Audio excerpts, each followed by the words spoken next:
Thank you, Madam Speaker. My question is for the government representative in the Senate. Last July, the United Nations Special Rapporteur on the Rights of Indigenous Peoples issued a report about Indigenous peoples in Canada.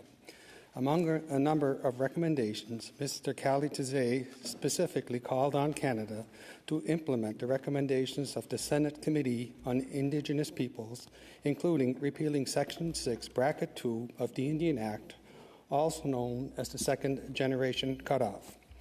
Is the Government of Canada finally going to end the discrimination against First Nations women and their descendants in the registration provisions of the Indian Act, or will it simply continue to take a reactive approach in response to court decisions?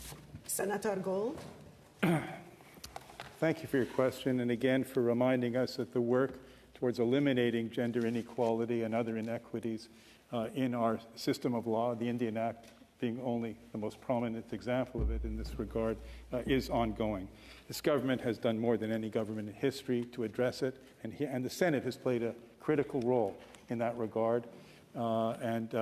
I will certainly make inquiries and bring the preoccupations to the attention of the Minister and encourage all colleagues here, members of the Indigenous Senators Working Group and the committee to continue to use our bully pulpits to make sure that this issue stays on the agenda.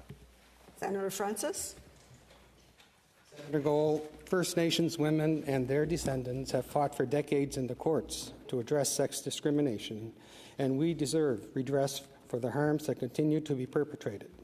If the Government of Canada is truly committed to reconciliation, it is beyond time it removes all outstanding inequities in the Indian Act. Anything less is unacceptable, and I welcome a detailed update on what progress, if any, will be made in 2023. Senator Gold. Well, again, I certainly understand the question and respect the question, and I will certainly bring this to the attention of the relevant minister.